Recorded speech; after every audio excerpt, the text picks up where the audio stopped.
Baiklah, bismillahirrahmanirrahim. Assalamualaikum warahmatullahi wabarakatuh. Sebelumnya, perkenalkan nama saya Abnal Al-Fajri dengan NIM 2411009 dari kelas PAI 4A.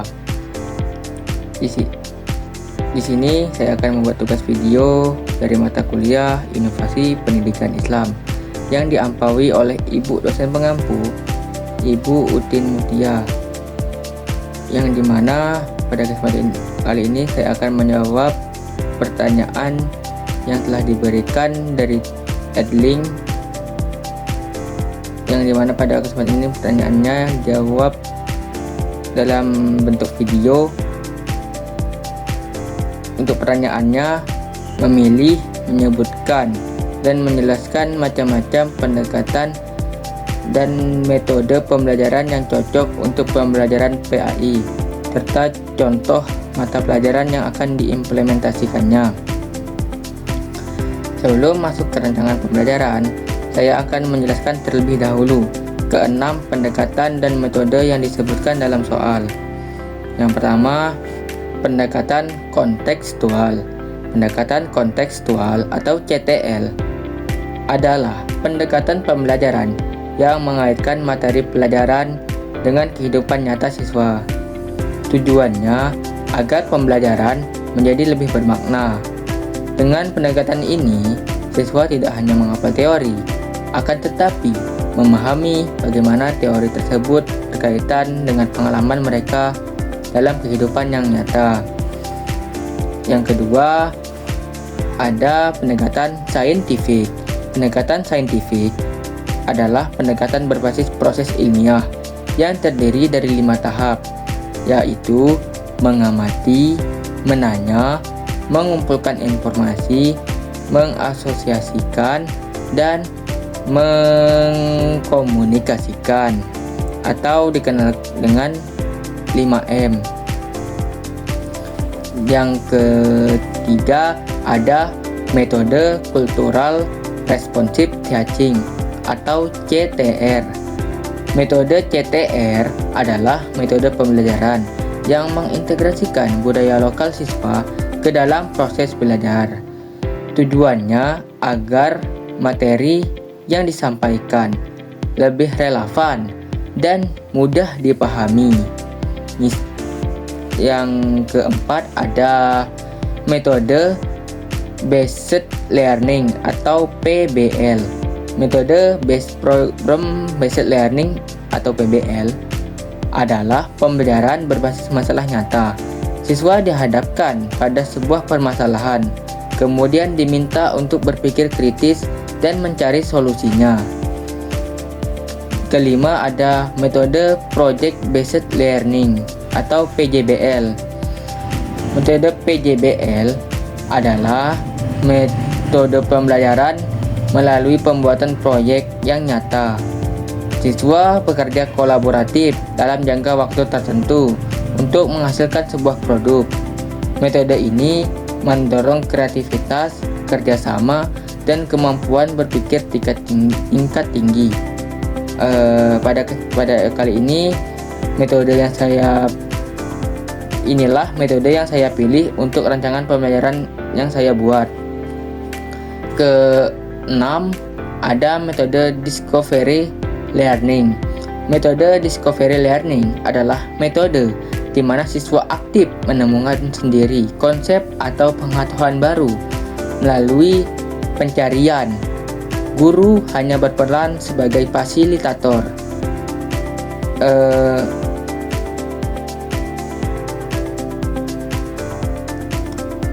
Dan siswa diminta untuk menemukan faktor-faktor dari permasalahan dalam pembelajaran.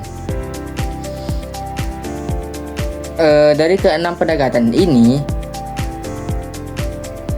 dan metode ini, saya memilih pendekatan kontekstual yang dikombinasikan dengan metode Project Based Learning untuk mata pelajaran SKI.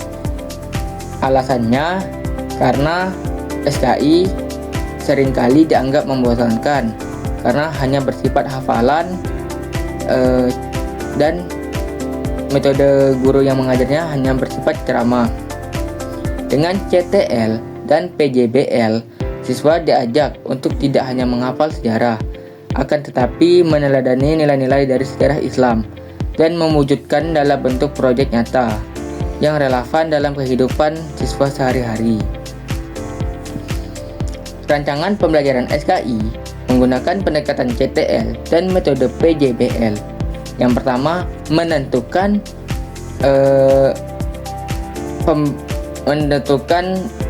materi pembelajaran, yang pada kali ini menentukan, misalnya contohnya peradaban Islam pada masa dan dinasti Umayyah. Yang kedua, menentukan tujuan pembelajaran. Setelah membuat membuat perencanaan pembelajaran, selanjutnya menjelaskan tujuan pembelajaran. Setelah pembelajaran, siswa mampu pertama menjelaskan sejarah dan perkembangan dinasti Umayyah. Kedua, mengidentifikasi nilai-nilai keteladanan dari tokoh-tokoh Islam pada masa dinasti Umayyah. Yang ketiga, menghasilkan produk berupa makalah, paper, majalah, atau buku mini atau disebut dengan booklet tentang kejayaan dinasti Umayyah yang dikaitkan dengan kondisi umat Islam pada masa kini. Langkah-langkah pembelajaran. Pertemuan pertama, guru menampilkan gambar atau video singkat tentang peninggalan arsitektur dinasti Umayyah seperti Masjid Damaskus dan kubah batu di Yerusalem. Siswa diminta mengamati dan menyampaikan apa yang mereka ketahui.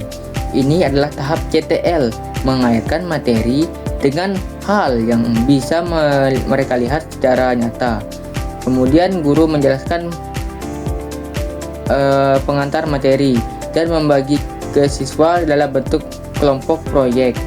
Pertemuan kedua, siswa mulai mengerjakan proyek.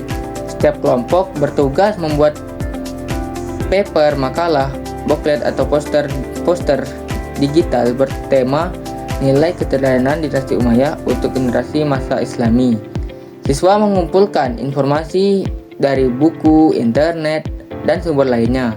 Guru membimbing dan memantau perkembangan proyek setiap kelompok. Pertemuan ketiga, setiap kelompok mempresentasikan hasil proyeknya di depan kelas. Siswa lain memberikan tanggapan dan guru memberikan penilaian dan penguatan materi tersebut.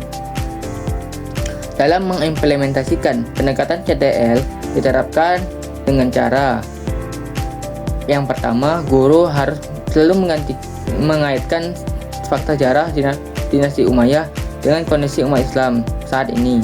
Misalnya, kejayaan ilmu pengetahuan di masa Umayyah dikaitkan dengan pentingnya semangat belajar bagi generasi muda Islam.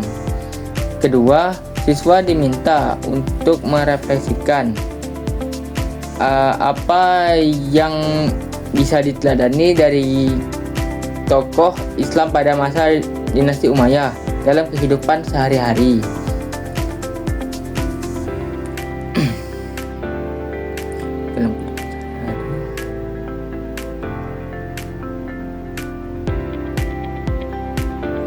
Ini membuat pembelajaran menjadi personal dan bermakna.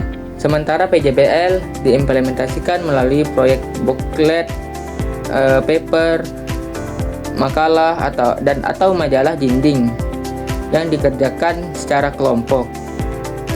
Produk akhir ini bukan hanya dinilai dari sisi akademik, tetapi juga dari sisi kreativitas kerjasama tim dan kemampuan siswa untuk menghubungkan nilai sejarah dengan kehidupan nyata.